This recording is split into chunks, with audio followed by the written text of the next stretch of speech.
انسانیت یک ماهیتی از رنج است. رنج نه به این معنی که مثلا در مقابلش یه خوشی و آسایش و خوشبختی وجود داره که حالا در مقابل اون آسایش و خوشبختی و به اصطلاح خوشحالی یه پدیده به نام رنج وجود داشته باشه. نه، رنج ماهیت اجتناب ناپذیر اون ساختار بسیار پیچیده در هم تنیده فکر و غریزه های حیاتی هستش.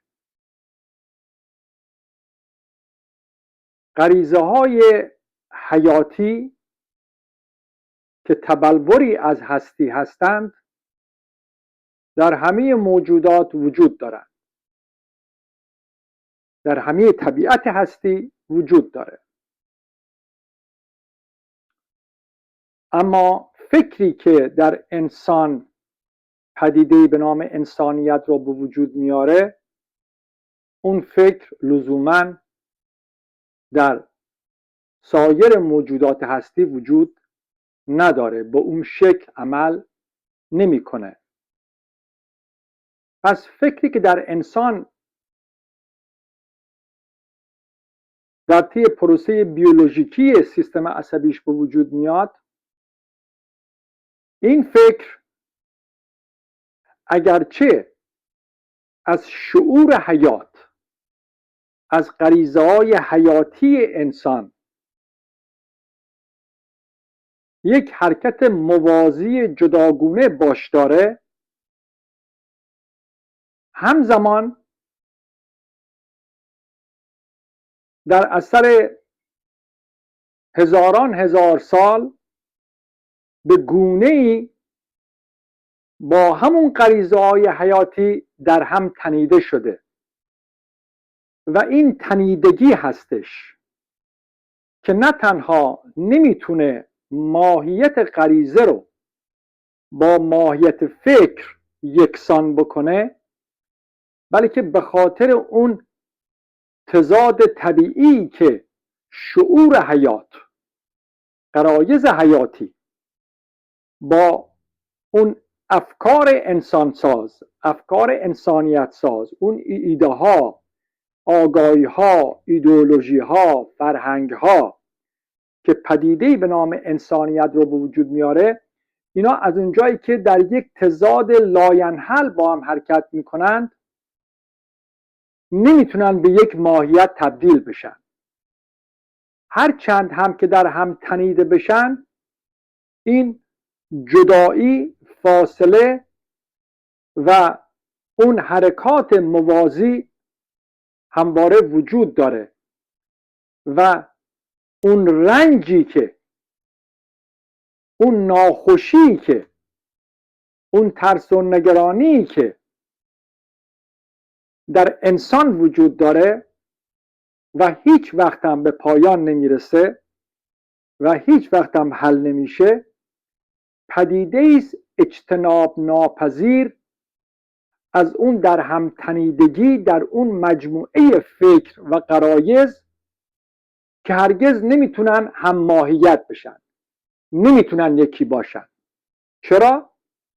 چون غریزه ها زنده هستند و ایده ها مرده. غریزه ها عینیت عمل در هستیشون هستند و ایده های انسانی عکس العمل هایی که ناشی از بازتاب و انعکاس فکر در سیستم عصبی انسان به وجود میاد. سوالی که پیش میاد اینه که خب اگر غریزه های حیاتی شعور خودشون رو دارن و این همه حیوان و جاندار روی این کره خاکی هیچ احتیاجی به اون ایده ها و ایدئولوژی ها و فرهنگ ها نداره و چه بسا میلیون ها سال تداوم بقا داشته. خب چرا انسان هم مثل بقیه جانوران نیست؟ چرا غرایز انسان نمیتونه در استقلال خودش، در اون شعور حیاتی خودش همواره عمل بکنه و بقای انسان و تنازع بقا رو ادامه بده بدون اینکه بخواد به اون ایده ها، نظریات، ایدئولوژی ها و فرهنگ محتاج باشه؟ اگر فرهنگ، اگر ایدئولوژی، اگر ایده ها عینیت رنج انسانی در همتنیدگی ایده ها و غریزه ها در یک مجموعه ناهمگون به وجود میاد، خب چرا ما به خیلی راحت این ایده ها و فرهنگ و اینا رو کنار نذاریم و اصلا بگیم اصلا نمیخوایم، اصلا ما فرهنگ نمیخوایم، ما ایده نمیخوایم، ایدئولوژی هم نمیخوایم، اصلا فکرم نمیخوایم، ما هم مثل حیوانات دیگه زندگی بکنیم، مثل میمونا، مثل گوریل، مثل شامپانزه، مثل بابون، بوزینه. چرا نمیتونیم مثل اینا زندگی بکنیم؟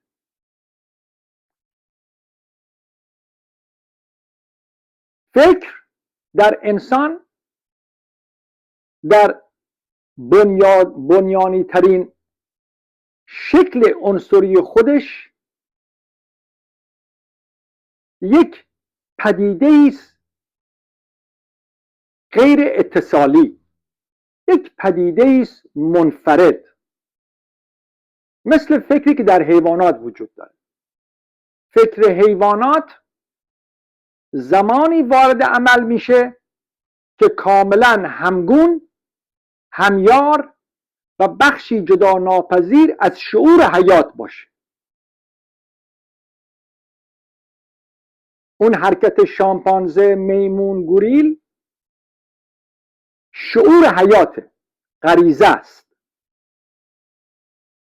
فکری که در اونجا در لحظه ها به وجود میاد و در لحظه ها هم نابود میشه، یعنی از اون مرحله عمل خارج میشه، اون فکر زنده هستش، یک عنصر زنده ای هستش که فقط در اون لحظه عمل میکنه در رابطه با شعور حیات. در انسان چنین نیست. در انسان فکر این نیست که یک حرکت لحظه‌ای باشه که بخواد در یک لحظه همراه با شعور حیات به عمل در بیاد و در لحظه دیگه نباشه. نه، ما همیشه در حال فکر کردن هستیم. شما حتی موقعی که خواب هستی و خواب میبینی، در واقع این فکری که داره به پروسه خودش ادامه میده در سیستم عصبی انسان. به واقع ما خواب نیستیم. خواب دیدن همون پروسه پالایش فکر در سیستم عصبی انسان. پس فکری که در انسان هست به گونه یک حرکت موازی و جداگونه از شعور حیات داره و اون واقعیت هایی رو به وجود میاره که اون واقعیت ها هیچ هدفی جز سلطه بر شعور حیات نداره. اینجاست که فرهنگ، ایدئولوژی، ایده ها و فکر همواره در این تلاشه که بتونه به گونه‌ای تسخیر بکنه، به گونه‌ای در انقیاد در بیاره غرایز زنده انسانی رو. اینکه چرا اون فکرها در اون عکس العمل ها وجود دارن به این برمیگرده که در مرحله ای از حرکت بیولوژیکی انسان، حالا 100,000 سال، 200,000 سال، هر چی که هست، 1,000,000 سال،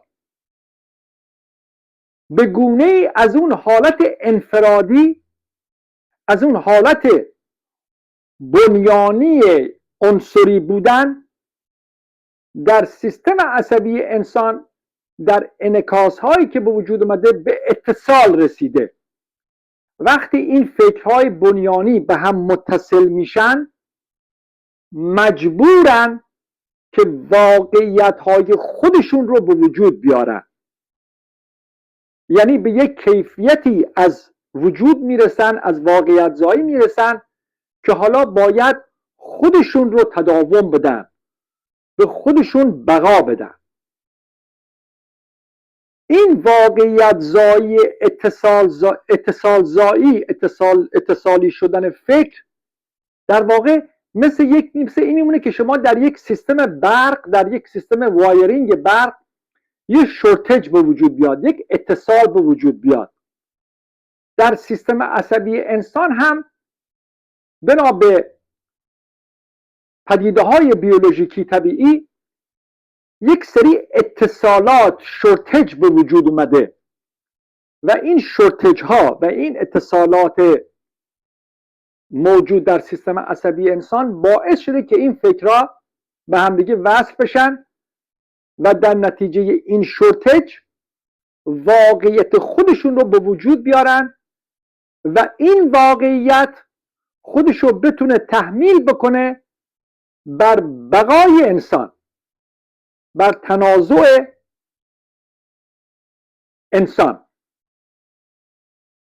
و انسان در این کیفیت واقعیتش از واقعیت موجودات دیگه جدا میشه. انسان حالا برای ادامه بقاش دیگه نمیتونه صرفاً فقط در شعور حیات حرکت بکنه و در صرفاً تماماً 100% فقط غریزه باشه. انسان حالا در واقعیتی حرکت میکنه که آگاه به خودش هست، در همون شورتج و همون به قول معروف اتصالاتی که در سیستم عصبیش در نتیجه پروسه فکر به وجود اومده. و چون اون فکر در اون اتصالات و در اون شورتج و در اون انعکاس ها انرژی از خودش نداره، مجبور انرژیش از کجا بگیره؟ از زنده بودن، از همون غریزه های حیات، از شعور حیات. پس یک حالت انگلی داره که در آن واحد یک ضرورت بقا در واقعیت هایی است که خودش میسازه. رنج انسان در این پروسه نهفته است، اینکه اتصالات فکری میخوان مسلط بشن بر غرایز حیات و غرایز حیات رو، انرژی غرایز حیات رو در اختیار خودشون قرار بدن که بتونن خودشون در همون واقعیت هایی که میسازن، در اون ایدئولوژی ها، در اون فرهنگ ها، در تمامی تصویرهایی که از واقعیت انسانی میسازن بتونن تداوم داشته باشن.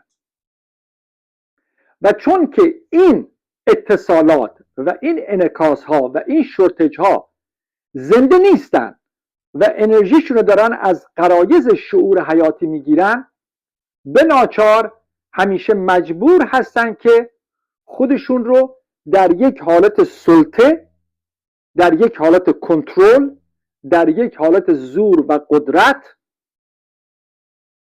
بر غرایز حیاتی استوار کنن.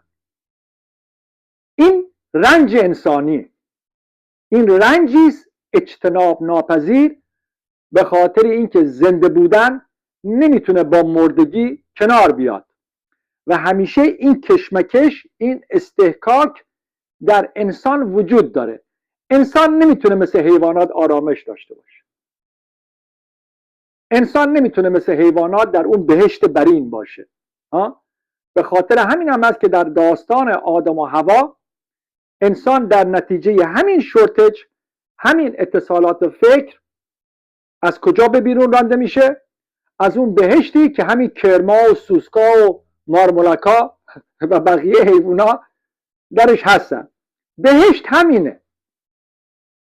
اون واحه بهشتی، اون باغ بهشتی همین جونورهایی هست که میبینیم دیگه، همین هستی هست که میبینیم دیگه، حالا هرچی که هستش. آتشفشان و طوفان و نمیدونم زلزله و کرم و سوسک و باکتری و موریانو و شیر و پلنگ و میمون و گوریل و هر چی که هستش. این بهشته. چرا ما در بودن در همین بهشت احساس جهنمی میکنیم؟ به خاطر اینکه ما در یک واقعیتی حرکت میکنیم که اون واقعیت همواره میخواد تسخیر بکنه اون چیزی رو که وجود داره، اون قرایزی رو که وجود داره. حالا اینو گفتیم که یک بینش کلی نسبت به قرایز و اندیشه داشته باشیم که اینا یه تضاد لاینحل دارن و اندیشه ها مرده هستند، قرایز زنده هستند و اندیشه ها برای بقاشون در واقعیت‌های همواره باید انرژیشون از کی بگیره؟ از این قرایز زنده بگیرن و در عین واحد کنترل داشته باشن، تسخیر بکنن، سوار باشن و به قول معروف اون قرایز رو در کانال‌های خاص خودشون قرار بدن تا بتونه به همون اندیشه ها کمک بکنه که تداوم داشته باشه.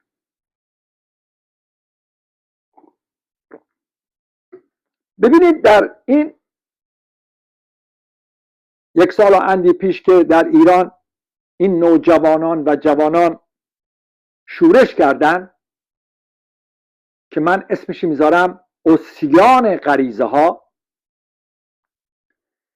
این جنبشی نبود که مثلا اقشار و طبقات مختلف مردم ایران بگن که خب حالا این جوونا نمیدونم حق دارن، اینا آزادی میخوان، اینا برابری میخوان، اینا عدالت میخوان، اینا میخوان در طرز پوشششون آزاد باشن، میخوان در بیان نظراتشون آزاد باشن. خب ما هم بریم پشتشون بگیریم که به اینا با آزادیشون برسن. عملا دیدیم که مردم ایران، من دارم صحبت نوجوانان رو میذارم کنار، اون نوجوانانی که شورش کردن به عصیان در آمدن اونا رو ما میذاریم کنار، تمام اقشار و طبقات دیگر مردم ایران هم میذاریم اونور. اون مردم از اینا حمایت نکردن. نمیدونم چند صد نفر از جوانها کشته شدن، چندین نفر هم اعدام شدن. آب از آب تکون نخورد. در ایران حمایتی نبود. شاید این مربل حالا حرفی میزن، ولی عملا که بخوان تو خیابون بریزن و بجنگن برای این مردم خبری نبود. و این نشون میده که اندیشه ها و فرهنگ و نظریات و ایده های واقعیت ساز ایرانی، اون کلیت ایرانی، همگون با این عصیان غریزه ها نبوده، کاملا از عصیان غریزه ها جدا بوده.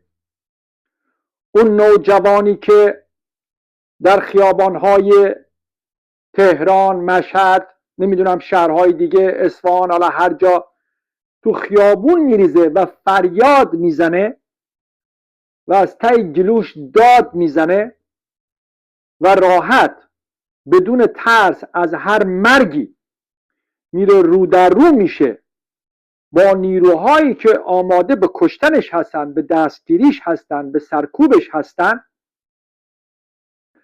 و راحت رو در رو میشه، کشته میشه، زخمی میشه، زندان میره. این ایدئولوژی نداره. در اینجا هیچ گونه فرهنگی حرکت نمیکنه. اون دختر نوجوانی که میره نمیدونم وسط خیابون خودش اینطوری رو در رو میکنه با نیروهایی که میان با باتون و تفنگ و اینا بگیرن بزننش. تو خب فیلم ها همه ما دیدیم دیگه. مثلا دختر مثلا نوجوان مثلا 16 ساله راحت میره مثلا جلوی 50 تا مثلا نیروی مسلح وای میسه میخواد باشون صحبت بکنه، اونا آماده هستن که تیکه تیکش بکنه. ببینید این تقابل اندیشه، تقابل فرهنگ، تقابل کلیت هویتی جامعه ایرانی، جامعه واقعیت ساز ایرانی با عصیان غریزه هاست. وقتی غریزه های نوجوان عصیان میکنه، در واقع به نقطه میرسه، به مرحله میرسه که هیچ گونه حتی حرکت مماسی در اون کلیت حرکت موازیگونه اندیشه ها با غریزه ها حتی نمیتونه کوچکترین نقطه مماسی به وجود بیاره، دیگه چه برسه که بخواد باش یکی باشه. اصلا یکی بودن که غیر ممکنه. به خاطر همین هم هست که تمام دنیا شما نگاه بکنید، انسانیت همیشه غریزه ها به یه شکلی باید کنترل بشن. غریزه های نمیدونم جنسی، غریزه های نمیدونم بقا، تولید مثل، هزار مسائل حیاتی دیگه. اون شعور حیات باید کنترل بشه، چون که اندیشه و فرهنگ تنها راه بقاش در اینه که اونو کنترل بکنه، چون اگر نتونه اونو کنترل بکنه خودش میمیره. اگر فرهنگ، اگر اندیشه ها در کلیتشون از مذهب و فلسفه و دین و حالا هر چی که میخواید بگیری نتونن غریزه های حیاتی رو کنترل بکنن، خب خودشون نابود میشن. پس برای اینکه خودشون نابود نشن باید چه کار بکنن؟ باید اینو کنترل بکنن. نوجوانی که عصیان میکنه این نیست که اون نوجوان حالا یه ایدئولوژی داره، یک ایده‌ای داره که مثلا میخواد بیاد یک سیستم سیاسی اقتصادی رو کار بیاره، یه سیستم فرهنگی رو کار بیاره که عدالت اجتماعی به وجود بیاد، که برابری و نمیدونم مساوات به وجود بیاد. نه، عصیان غریزه تمرکز نداره. شما اگر به این نوجوانا و جوانان نگاه میکردی، اینا رهبر نداشتن، که اینا به دنبال رهبر نبودن.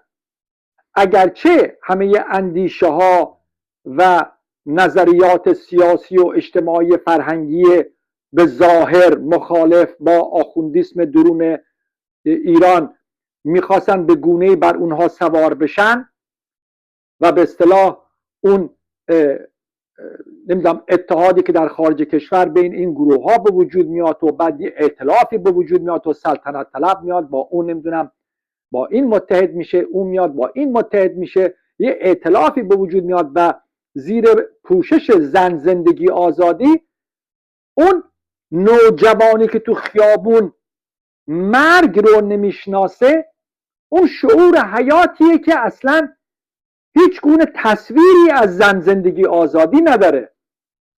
اون به دنبال زن زندگی آزادی نیست، اون عملی است در تقابل با فرهنگ و اندیشه های مرده‌ای که به هیچ وجه اجازه تبلور وجودی به همون غرایز حیاتی نمیده. اینجاست که عصیان میکنه، زلزله به وجود میاد، آتش فشان به وجود میاد، سونامی به وجود میاد، طوفان به وجود میاد. به خاطر همینم بود که موقعی که این نوجوانا تو خیابون ریختن و همه گسترده شد، تمامی این نیروهای مسلح، تمامی نیروهای کنترل کننده و در خدمت فرهنگ غالب جامعه ایران همه به وحشت افتادن. هیچ کس نمیتونست بفهمه چی داره میشه. تمام تحلیلگرای اجتماعی و سیاسی همه در یک سردرگمی قرار گرفتن که بابا این جوونا چی میخوان، اینا چی، اصلا چی شد که اینطور داره میشه؟ چطوری میشه که مثلا دختر 15 ساله تو خیابون ریخته راحت داره کشته میشه، اصلا براش مهم نیست؟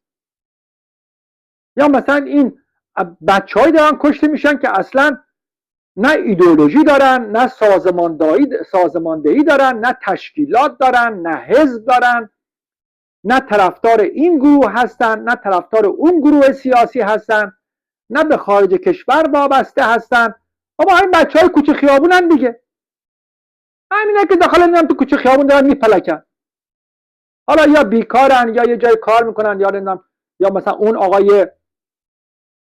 اون علیرضا رهنورد که نمیدونم با چاقو میزنه دو نفره میکشه، کارگر بود دیگه، تو سبزی فروشی تو میوه فروشی کار میکرد. یا اون دو تا پسرایی که اعدام شدن، اون یکیش کارگر مرغداری بود، اون یکیش هم کارگر بنا بود. همین بچهای همین سر کوچه ها بودن دیگه. اینا که تشکیلاتی نبودن که، اینا که سازمان نداشتن که، اینا که ایدئولوژی نداشتن که، اینا که به دنبال نمیدونم جایگزینی مثلا نظام جمهوری اسلامی با نظام نمیدونم مثلا دموکراتیک نمیدونم اروپایی نبودن که، اینا که به دنبال نمیدونم سلطنت طلبان نبودن که، یا به دنبال این و اون نبودن که. این عصیان غریزه بوده، عصیانی که غریزه‌ای که هیچ گونه فرصت تبلور در اون چیزی که بوده نداشته. و چون این عصیان به زلزله در میاد، به آتشفشان در میاد، اون موقع هیچ گونه تحلیل سیاسی، تحلیل اجتماعی، هیچ گونه نظریه اجتماعی نمیتونه اینو در بر بگیره، نمیتونه بفهمه که چرا این جوون مثلا میره با چاقو در مقابل اونی که مثلا نمیدونم با اسلحه هست مثلا وای میسه. اصلا براش مهم نیست، اصلا نمیفهمه مرگ چیه. اون دختر 17 ساله نمیفهمه مرگ چیه. چرا؟ چون شعور حیاته، چون عملی است در محرکه و جواب.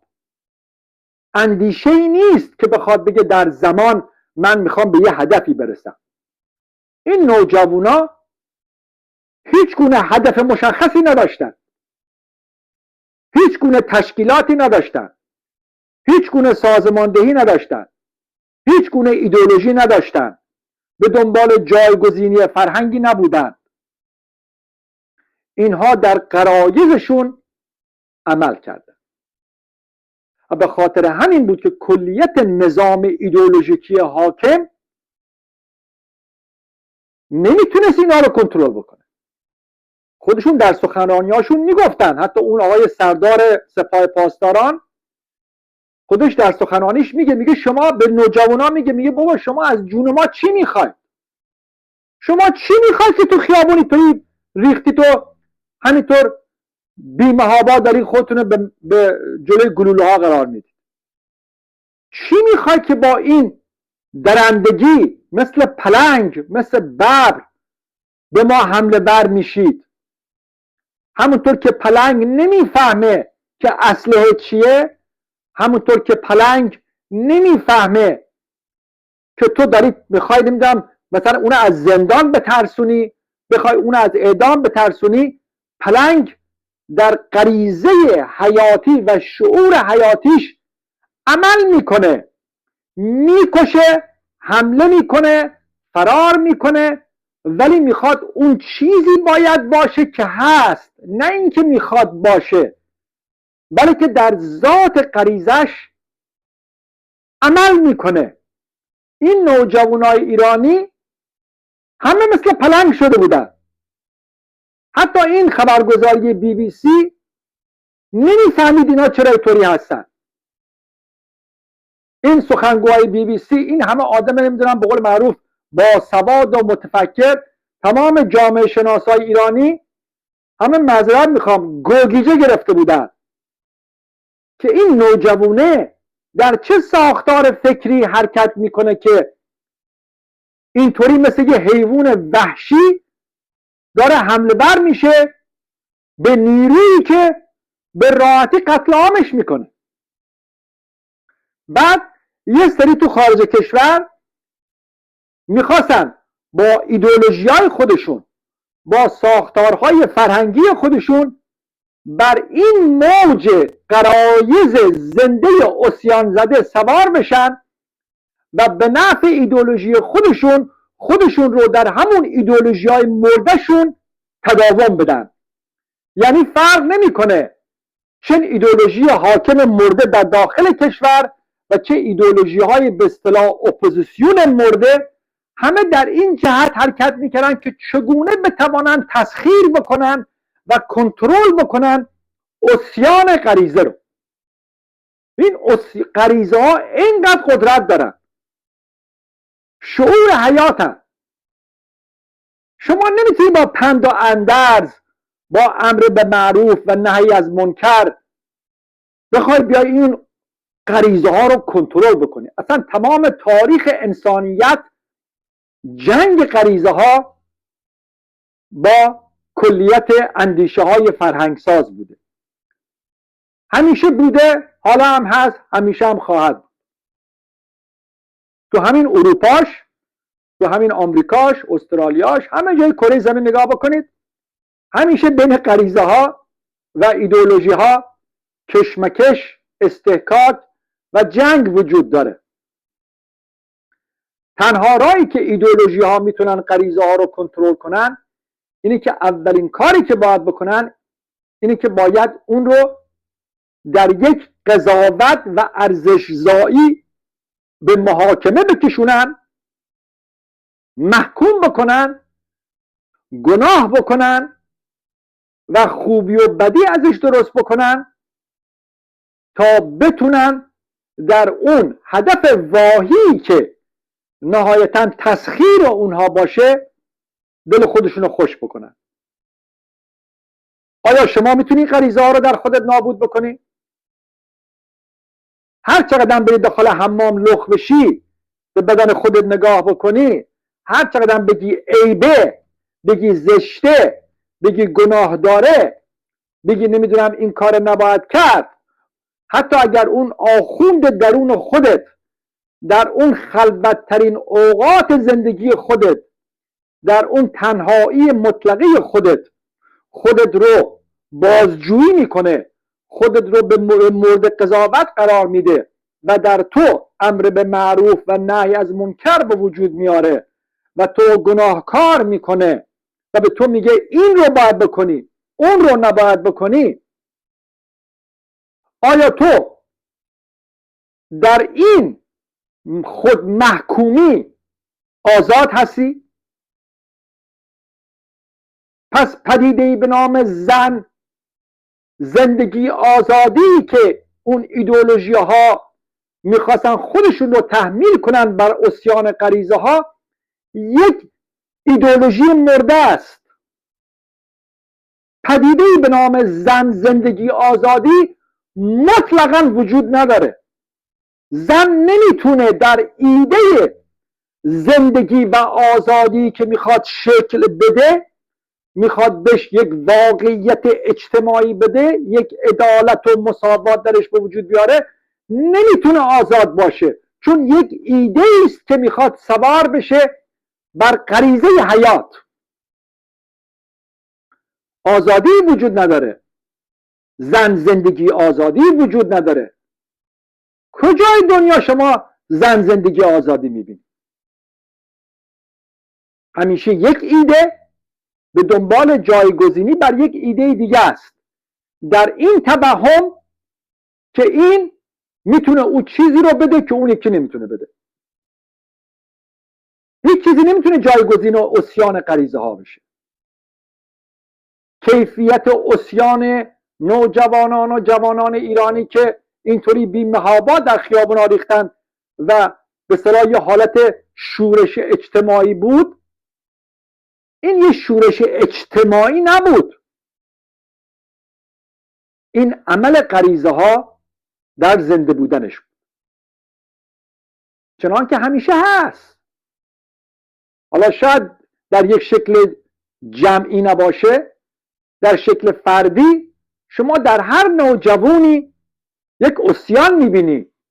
خود همه ماها در دوران نوجوانی در یک عصیان حرکت میکردیم و بعد وقتی که هی بزرگتر میشیم یواش یواش فرهنگ، اندیشه ها سوار میشن و به اصطلاح اون مردگی خودشون رو کاملا گسترده میکنن و این عصیان ها رو سرکوب میکنن. ما خودمون رو سرکوب میکنیم.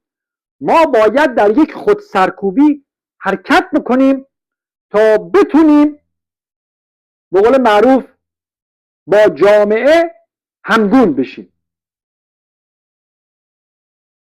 ما برای اینکه بتونیم همرنگ جماعت بشیم، اولین کاری که باید بکنیم اینه که باید خودمون رو نابود بکنیم. باید همه زنده بودن رو در خودمون به آتش بکشیم تا اینکه بتونیم در فرهنگ مرده جا بگیریم که میگه حالا تو یک انسانی هستی قابل پذیرش. این رنج ماست، این رنج انسانه که نمیفهمی از کجا داری میخوری. از همون جایی داری میخوری که میخوای به خودت شخصیت ببخشی. از همون جایی میخوری که میخوای به خودت واقعیت هویتی ببخشی. این بهایی است که ما برای خود انسان بودن، برای هویت داشتن، برای شخصیت داشتن، برای نرمال بودن در اون نرم دروغین فرهنگ باید پرداخت کنیم. و اگر پرداخت نکنیم باید مثل اون نوجوان سرمون بالای دار بره، باید مثل اون نوجوان زندان بریم، باید مثل اون نوجوان تیر بخوریم، چشمون هم کور بشه و هر بلایی که سرمون بیاد تا اینکه به قول جامعه به سر عقل بیایم. یعنی چی به سر عقل بیایم؟ یعنی اینکه بپذیریم سلطه فرهنگ رو، سلطه مردگی فرهنگ رو بر اون غریزه هایی که همواره در عمل هستند. پس کیفیت عصیان غریزه ها در کل یکی این بود که به هیچ وجه هیچ گونه جدایی و مرزی بین عمل و زنده بودن وجود نداره. مرگ در عصیان غریزه عینیت عمله. این که طرف میره در جلوی مرگ کشته میشه، این مرگی نمیشناسه، این عمله، این زنده بودن غریزه است. هیچ فاصله جدایی نیست، برخلاف همه ایدئولوژی ها که مرز دارن. میگه این ارتجاعیه، این انقلابیه، این دموکراتیکه، این ضد دموکراتیکه، این برابریه، این ضد برابریه، این عدالت، این بی‌عدالتیه. غریزه ها چنین چیزی رو نمیشناسن. نمیگن این عدالت، این بی‌عدالتیه. غریزه ها عمل میکنن، عصیان میکنن. به خاطر هم این نوجوان ها قابل فهم نیستن دیگه. هیچ گونه مرز و جدایی وجود نداره. کیفیت وجودی عصیان غریزه ها اینه که رهبری نداره. هیچ موجودی در زنده بودنش به دنبال رهبر نمیگرده، به دنبال کسی نیست که بخواد بیاد بهش بگه حالا تو چه کار بکن، تو چه کار نکن. نه، شعور حیات در همه و در همه چیز وجود داره. شعور حیات عمل میکنه. این نوجوانی که تو خیابون فریاد میزنه، داد میزنه، اصلا حرفم فقط جیغ میزنه، فقط داد میزنه، این به دنبال رهبری نمیدونم این آقا و اون خانم نیست. رهبر که چه کار بکنه؟ میگر گوسفنده که بخواد چوپان داشته باشه، میگر پلنگ گوسفنده که بخواد چوپان داشته باشه. نه، عمل میکنه حتی اگر که کشته بشه. پس تمامی اینایی که ادعای رهبری میکردن که جنبش نوجوانان و جوانان رو به کنترل دارن، اینا یه مش آدمای شیادی هستن که خودشون قربانی ایدئولوژی ها هستن. آدمای بدبختی هستن، بیچاره، خودشون آزاد نیستن. خودشون در رنجن، خودشون گرفتارن، هیچ وقت به اون واهی بهشتی نخواهند رسید. نوجوان ایرانی به اون احتیاجی نداره. دوم این که کیفیت بعدی اینه که این عصیان غریزه ها مرکزیت نداره. این نیست که حتما باید یک مرکزیتی باشه که اینا به دورش جمع بشن که بتونن یک عمل همگون داشته باشن. نه، اون چیزی که زنده است، غریزه‌ای که زنده است، احتیاج به مرکزیت نداره. در تمامی لحظه های هستی در اون کیفیتی که هست عمل میکنه. احتیاجی به مرکزیت سازی نیست که حالا ما بیایم یک مرکزیت ساختاری به وجود بیاریم که مثلا این جنبش نوجوانان بتونه به یک هدف غایی برسه. مرکزیت نداره و عصیان غریزه ها هیچ هدفی هم نداره. هدف و هدف زایی زایده مردگی اندیشه ها و فرهنگ. این اندیشه ها هستن، این تفکرات هستن که در مرده بودنشون به خاطری که توجیه بکنن اون بیعملی خودشون رو در عکس العمل هاشون، همیشه یه هدفی رو نشون میدن، میگن ما باید به اون هدف برسیم، ما باید این جوانان و نوجوانان رو سازماندهی کنیم تا به زن زندگی آزادی برسیم. این خزعبلاته، این چرته، این مزخرفه. اون نوجوانی که تک و تنها تو اون خیابون میره حمله میکنه، میکشه و میگیرنش، سرش به دار آویزون میکنن، اون هدفی نداره، اون به جایی نمیخواد برسه. اون در اون چیزی که هست همه چیز هست، به خاطر همین مرگم نمیشناسه. حتی برای ماها قابل فهم نیست که وقتی او آقا را میخوام برن ادامش بکنن، دستش هم شکسته، اصلا هیچ گونه ترسی در وجودش دیده نمیشه. این نبود ترس در عصیان غریزه هست که همه حمل کنندگان مردگی اندیشه رو به لرزه در میاره. این زلزله است.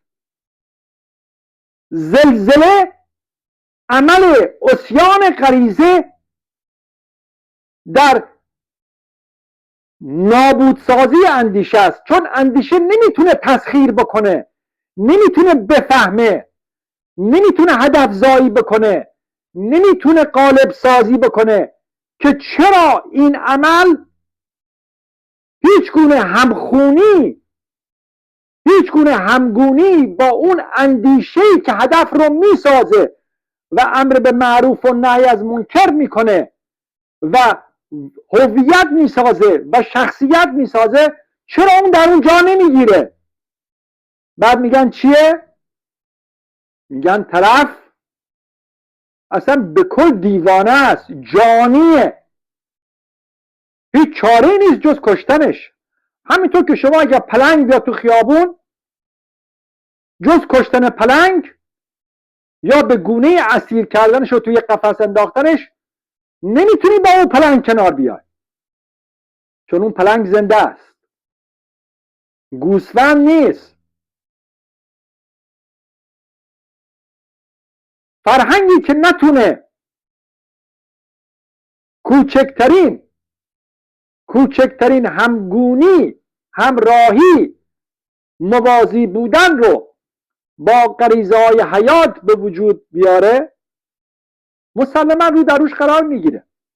اگرچه همه فرهنگ در همه جوامع نمیتونن در همگونی کامل با غرایز باشن.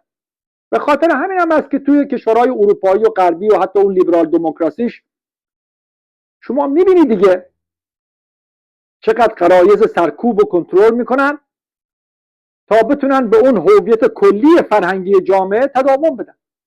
این هم همونه. شما نمیتونی انتظار داشته باشه که مثلا هویت اجتماعی نمیدونم مثلا آلمان بخواد بیاد تماما بشه شعور حیات غریزه های نوجوانانش. چرا؟ چون در نوجوانان، در کودکان و نوجوانان این غرایز زنده هستن. هنوز فکر به اون مرحله نرسیده که بتونه کاملا اینا رو تسخیر کرده باشه و اینا رو به قول معروف کنترل بکنه و اینا رو محدود بکنه. باید این مقدار سن بگذره که شما در اون جایگاه به اصطلاح طبیعی هویتی جامعه قرار بگیری و مثل خودشون بخشی از خودشون بشی و مرده بشی. سنین نوجوانی سنین عصیانه. به خاطر همین هم است که خیلی مواظبن که این نوجوانا رو چطور کنترل بکنن. حالا به هر وسیله متوسل میشن که بتونن اینا رو کنترل بکنن. حالا نمیدونم از موسیقی راکن رول گرفته، این گروه گرفته، این لباس گرفته، اون فشن گرفته، این مد گرفته، یه سری محیط های خاصی رو به وجود میارن که به اصطلاح این غرایز ظاهرا بتونن خودشون رو نشون بدن، اما به شکل بسیار کنترل شده. حالا تو جامعه ایران، تو جامعه بسته مذهبی ما، هیچ گونه حتی فرصت، هیچ گونه ساختار اجتماعی، هیچ گونه ساختار فرهنگی هم وجود نداشت که اینا بتونن خودشون حتی در اون چارچوب محدود نشون بدن. به خاطر همینی که میبینی عصیان میکنن. شما مثلا به فرض حداقل باید به این مثلا این نمیدونم یوز پلنگا یا به پلنگا بابا باید یه محیط وحشی رو بهشون بدی، باید یه محیطی رو حالا هر چند حصار شده بهشون بدی که بتونن در اون محیط شکار بکنن و در اون چیزی که هستن عمل بکنن. شما حالا اگه بیا پلنگ توی یه قفسه نمیدونم 1 متر با 2 متر بکنی، اون که دیگه پلنگ نیست، که میخوای گوسفندش بکنی. وقتی فرهنگ و جامعه نتونه حداقل یک محیطی رو به وجود بیاره که این غرایز زنده حداقل در چارچوب اون محیط بتونن خودشون رو متبلور بکنن، خب مسلما عصیان به وجود میاد، شورش به وجود میاد. چی شد بعد از این شورش ها؟ اومدن حجاب رو گفتن حالا بد حجاب قبول میکنیم، حالا ضعیف حجاب قبول میکنیم، چون دیدن نمیتونن مقابله بکنن، چون دیدن نمیتونن سرکوب بکنن. آخه میگه میتونن برن تمام این نوجوانای کشور رو میتونن برن مثلا 10 میلیون نفر رو بکشن؟ دیدن نمیتونن. چرا؟ چون با زنده بودن طرفن. وقتی با زنده بودن طرف باشی و زنده بودن مرگی نشناسه، خب تو برای بقای ایدئولوژیکی خودت هم که شده مجبوری عقب نشینی بکنی. چرا؟ به این امید عقب نشینی میکنی تا بتونی با ساختارهای فرهنگی و سیاسی و اندیشه دیگری وارد بشی که بتونی اینا رو کنترل بکنی. پس میگی حجاب حالا نیم بند آزاد بشه، بابا این گشت ارشاد از تو خیابونا بردارین، بذار دخترها حالا هر کی میخواد لباس بپوشن. ولی باز یواش یواش به خاطر که بتونی کلیت فرهنگی رو حفظ بکنی، اون هویت و شخصیت مذهبی اجتماعی رو حفظ بکنی، میگی که چی؟ میگی اوکی حالا مواد اینقدر معلوم باشه، نمیدونم لباست اینطوری باشه، حالا هی میخوای برگردی دوباره کنترل بکنی، ولی میبینی که نمیتونی برگردی دوباره اینا رو تو قفس قرار بدی. پس باید به گونه‌ای ساختاری به وجود بیاری که بتونی اینا رو جذب بکنی، اینا رو یواش یواش هضم بکنی. تو میدونی که این سنین بسیار حساسیه، ولی میدونی که همین که 24-25 سالش شد این هم یه مرده مثل بقیه میشه.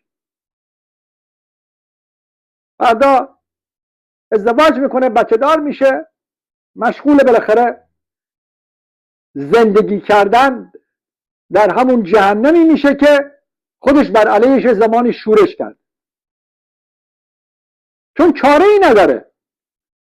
نوجوانان اروپا و آمریکا و غرب و نمیدونم روسیه و چین چاره ای ندارن. اینا آخرش باید در همون مردگی فرهنگ، اونجا حالا حزب کمونیست، اینجا نمیدونم حزب نمیدونم نشنالیست روسیه، اونجا نمیدونم آمریکا این حزب و اون حزب و دموکرات و ریپابلیکن و حالا هر کثافتی که هستن باید جذب بشن تا بتونن فرصت بقا در واقعیت همون فرهنگ داشته باشن. چه راهی دیگه براشون وجود داره؟ چه راهی برای تو وجود داره که در اروپا و آمریکا هستی؟ آیا تو در اروپا و آمریکا آزاد هستی؟ تو آزاد هستی؟ تو در خلوت تنهایی خودت آزاد هستی؟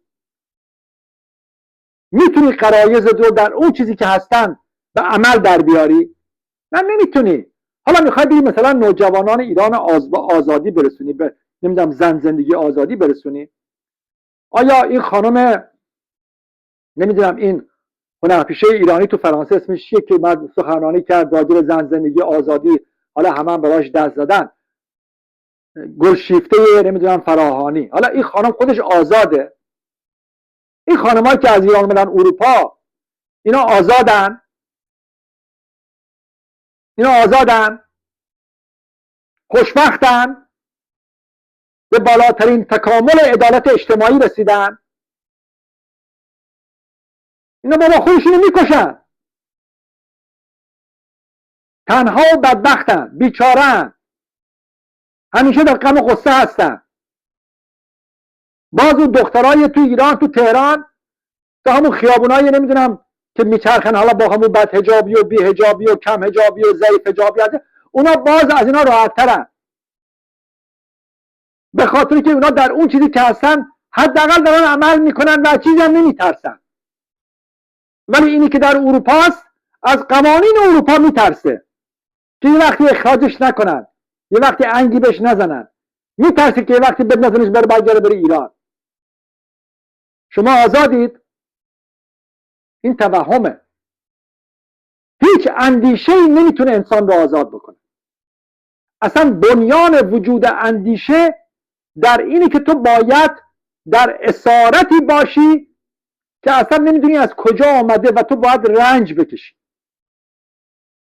این رنج بخشی از همون هویت تو هستش. حالا هر جا که میخوای باشی. این سلطنت طلبها حالا خوشبختن، حتی اون رهبرشون پادشاهشون خوشبخته. آیا این شاه آزاد بود؟ آیا اون شاه آزاد بود؟ اینا همه بدبختن، همه بدبختن. این نیست که در مقابلش خوشبختی وجود داشته باشه، نه، این ماهیت طبیعی اندیشه است.